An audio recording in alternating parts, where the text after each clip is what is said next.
Look like the cream of wheat man finna get cooked one mo again. Now available in paperback and Kindle Unlimited. John Haynes, the man with nothing to lose. The man who rules the world runs into the irresistible force of a man with nothing to lose in this action-packed, all-new John Haynes series adventure. Get the regular and variant editions of John Haynes, the man with nothing to lose on Amazon.com today. Better get the coleslaw, y'all, cause we're having us a barbecue. One of my viewers wanted my thoughts on the moves that New York Mayor Eric Adams has been making after the 2024 presidential election. Now, New York Mayor Eric Adams has been making a series of political chess moves as he's been walking a tightrope as related to the indictments that have been handed down by the Biden DOJ.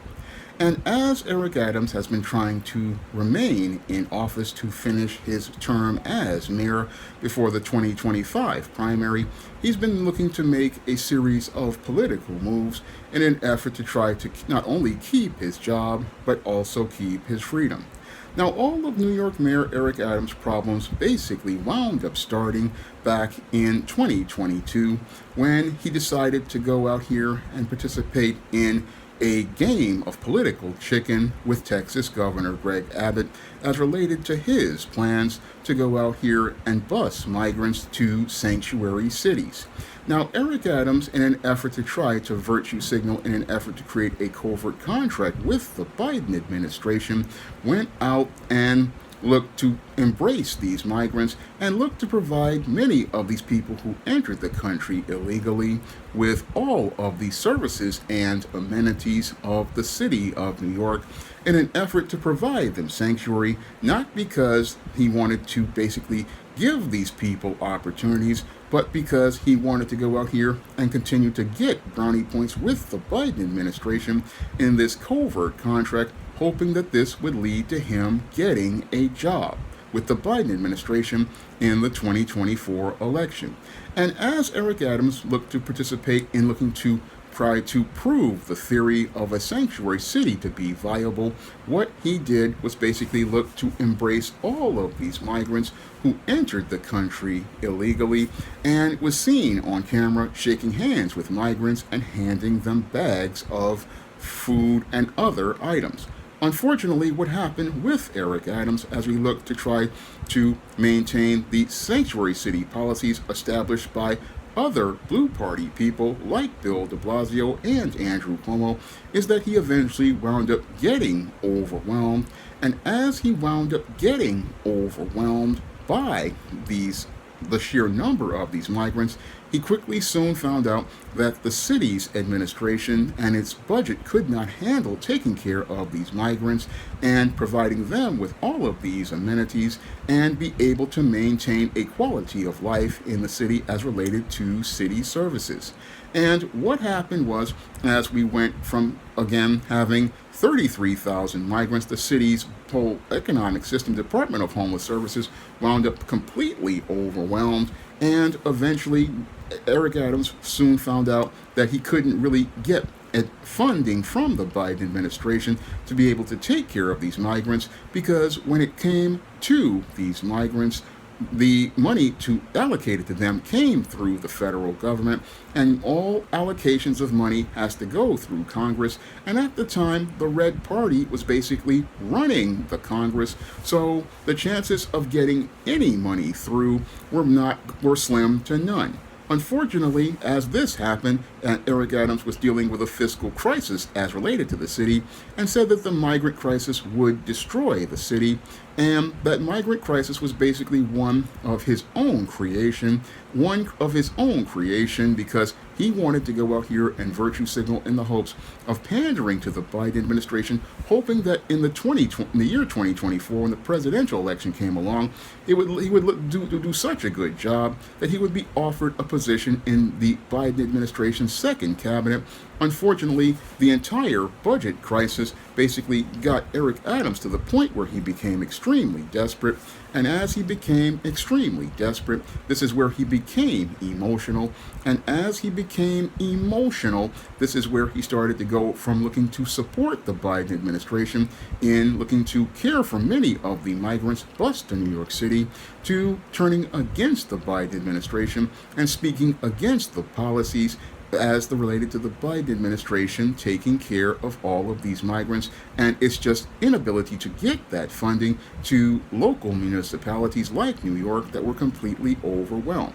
And as Eric Adams basically started speaking against the Biden administration, this is where Eric Adams speculates that the Biden administration was looking to get even with him, and looked to get even with him by going out here and looking to do a series of investigations into alleged corruption and alleged bribery as related to the Turkish consulate. And this is where government agents, as related to the Biden administration, began looking to raid the homes of many Eric Adams supporters, and also many members of his of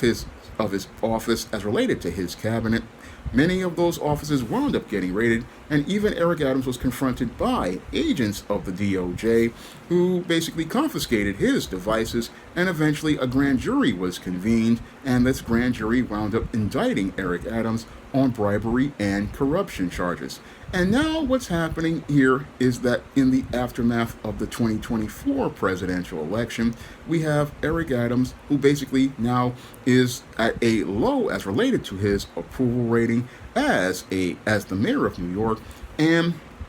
a guy who was not considered to be favorable as related to the entire Blue Party. In the aftermath of the 2024 election, what he's looking to do now is hoping to again walk this political tightrope in an effort to maintain his freedom, and hope to try to find a way to weasel out of these charges. And he's walking this tightrope on the left side, because he knows he's in a jam, and with him being in a jam due to his incompetence, he really isn't a mayor anymore as related to things. No, he's basically a figurehead at this point as related to the office of mayor, and the person currently running New York City is New York Governor Kathy Hochul. Now, New York Governor Kathy Hochul really is running New York City because of the indictment handed down by the Biden administration on Eric Adams, and she's basically been running New York City ever since the indictments were handed down. And and she was the one who basically wound up having to go out here and run New York City, because Eric Adams in and of himself, again, just is in a place where he's not seen as fit for leadership, but they need him in that place, because if he is forced to resign like many people wanted him to do, New York City would be in a far worse place in having the public advocate Jumaane Williams become the next mayor for the next couple of months as related to his term. Now, Jumaane Williams, basically, as the public advocate, by law is supposed to succeed the role of mayor as related to New York Mayor Eric Adams. If he resigns, he's supposed to be the successor to that role. He's supposed to be the successor as related to the law. Unfortunately, when it comes to Jumaane Williams, he basically is someone who is worse than Eric Adams in terms of incompetence, and this is why New York Governor Kathy Hochul needs to keep Eric Adams as a figurehead. She basically needs to keep him as a figurehead, because if Eric Adams leaves, New York City will be in a worse place, because Jumaane Williams basically is what I would call a Pookie, and this foreign-born black Pookie is someone who basically is so caught up in the far left that he would basically do damage to the entire party as related to its already tarnished image and reputation. And he would basically run the city straight into the ground, not only doing more damage than Eric Adams, but also do damage to the party nationally, which optically is already looking bad due to the complete collapse of Kamala Harris's failed campaign, where she basically spent $1 billion to run for president and wound up $20 million in the hole. And Jumaane Williams would further be another face of black incompetence as related to the Blue Party, and they really don't need any more politicians making the party look bad optically. So this is why we have Eric Adams basically in this figurehead role, because they don't want to get the successor in Jumaane Williams, who has openly come out to say that he would go out and support migrants, a problem that has already alienated most of New York's voters. And Jumaane Williams just really doesn't have a vision for New York City. So this is why Kathy Hochul basically has gone out here and taken over the city as related to things and kept Eric Adams in a figurehead. Kept Eric Adams in a figurehead position because she knows if she removes Eric Adams, she's going to have a more chaotic situation. So most of Eric Adams' members of his cabinet have been basically removed by Kathy Hochul, told to step down. And this is where we get into the appointment of different people, such as the new New York Police Department Commissioner Jessica Tisch. Jessica Tisch is not somebody Eric Adams picked. No, the former sanitation commissioner is somebody that Kathy Hochul wound up picking, and Kathy Hochul wound up picking her basically to be again in another figurehead position because they could not find anybody who would want to take the position in the NYPD, because all the people Eric Adams picked, whether it be Key Chance Sewell, who wound up quitting because she could not get any control under Eric Adams, or the Hispanic guy who wound up quitting because he got caught up in the scandal that's related to Eric Adams, or the white dude who basically wound up with his house getting raided as related to the investigations. This is where Kathy Hochul had to come in and put her person in, and she basically put this woman, Jessica Tisch, in the position as a figurehead to be the commissioner, just to basically put up some window dressing on it and prop up an already, again, broken administration. This whole administration is basically held together with tape and glue, and as it's held together with tape and glue, it's basically a rickety whole situation, all made a mess because the cream of wheat man basically was out here thinking he could cook. But the whole thing is he's the one getting cooked, because his whole approach to policy is to go out here and shuck and jive. Unfortunately, his whole shuck and jive game has turned into a shuck and jive blame and shame game. And as it's turned into a shuck and jive blame and shame game, the cream of wheat man basically is in a place where he's not really running anything, but trying to find a way to run out of a bad situation which has him on a political tightrope with his former allies in the Blue Party, who are putting up an appearance and keeping up an appearance to make it look like everything's going fine, but everything is basically falling apart as related to Eric Adams and the Adams administration. It's been falling apart for some time, and in the aftermath of the 2024 presidential election, what's been happening now is, again, he's trying to find a way to navigate this tightrope on the blue side, hoping that he can possibly cross over to get the support of those on the red side. And what he's hoping to do is hope to get the support on the red side, because he's been hearing rumblings about President-elect Donald Trump saying that he liked Eric Adams, and thinking that he can, again, try to find a way to, if he can navigate through this tightrope, hope to cross over to the other side, and hopes that he can go out here and get some favor from Donald Trump. That's what Eric Adams is hoping. He's hoping that if the cream of wheat man can get with the orange man, he can get a plate at the table and be served at the Trump table. And as he's served at the Trump table, he's hoping that Donald Trump will do him some favors, like hopefully make these charges go away as the Biden administration transitions into the Trump administration. Now, the lead federal prosecutor that as related to the charges against Eric Adams is leaving his position, and Eric Adams hopes that these charges can possibly get dropped by the Trump administration, and as he hopes that these charges possibly can get dropped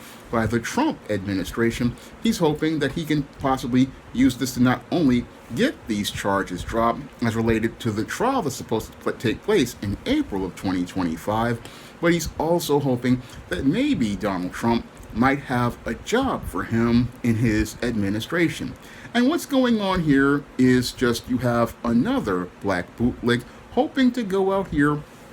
and hope to jump from the blue team, where he's basically run out of favor, over to the red team. And that's what Eric Adams is looking to do, hoping to go out here and help to find himself a job with the Trump administration. But I don't really think that he's going to find a job with the Trump administration, because if Donald Trump is a critical thinker like I believe that he is, he can look at the track record of Eric Adams and not really see him as somebody who's a good fit for his upcoming cabinet.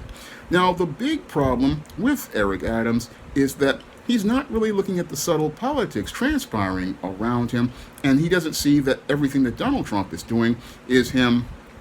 doing things as related to a formality, as related to looking to spite the blue party, and not really looking at his overall picture as related to how he would possibly fit into Trump's organization. Now, Donald Trump is said to have wanted a lot of loyalists to go out here and work for him, and that's something Eric Adams really isn't. No, Eric Adams really isn't loyal to anyone, and that was shown way back in 2021 when this mayor-elect played coy with the vaccine mandates of Bill de Blasio in whether he or not he would maintain them. And as he swerved all these working class New Yorkers by maintaining that vaccine mandate, he basically showed that he's not really loyal to anyone who outside of those who would go out here and curry favor with. And that's where Donald Trump would possibly have a problem with Eric Adams, because he's not really consistent about being loyal to anyone. And if you're building up a team of people who are loyalists and looking to reward those loyalists, Eric Adams is not somebody who I think would fit into Trump's cabinet. No, if anything, he would be a liability, because he would possibly be somebody who would again switch teams if there was something that was beneficial to him, to his favor. And again, Eric Adams' pattern of switching up is a problem that I think Donald Trump would have a real serious problem with, because just like he swerved most New Yorkers with the vaccine mandate, then swerved Joe Biden as related to the migrant crisis, and basically is, again, he just switches and flip-flops. This is not something that I would believe would make him an asset to the Trump cabinet, because Trump basically, again, has been recruiting loyalists to work for him, and that's where I see him, the orange man and the cream of wheat man, having a disagreement, and that disagreement being one that could basically make things really bad for the entire country, because Eric Adams, as I see it, again, is a guy who really has not shown any sort of loyalty to either to the blue party, and he's just basically waiting for the opportunity to turn on the red party, because I don't believe that he is a conservative like some want to speculate. No, Eric Adams is not smart enough to be a conservative. No, this former Biden of Brooklyn, who basically is a bootleg from Brooklyn, basically is looking for an opportunity to just basically continue to try to preserve his freedom as related to the situation he made, where he thought he could jive his way through his first term as mayor, and hopes to try to finesse things so that he can basically slither out of the jam he basically created for himself. But I don't really think he's able to get himself out of this jam, because he really doesn't understand the subtle politics transpiring around him. Moreover, he doesn't understand the unwritten social rules of white supremacy. Yes, a guy like Donald Trump will go out here and say that he likes an Eric Adams, but again, like means nothing with a white supremacist. No, respect is the thing. And again, nobody really respects Eric Adams on the blue side or the red side of white supremacy. No, they basically see Eric Adams as a tool, and a tool that was already broken by the Blue Party. And with the tool already being broken, I don't see Trump coming in looking to fix this broken tool. No, what I see Donald Trump doing with this broken tool is seeing that this guy, yes, he's good for a few minutes of getting people's attention and irking people at the Blue Party, but at the end of the day, he's a broken tool, and again, a broken tool is of no use to white supremacy. A broken tool is no use to anyone in white supremacy, because once the tool has been broken, it's basically of no use to anyone outside of basically being something that they can just say, that is something they can just show now and again. But once it's broken, it's basically tossed. And I don't see Donald Trump taking the time to fix this broken tool, because this tool has no purpose for him. And again, if this guy already has one character flaw, it's him not being loyal.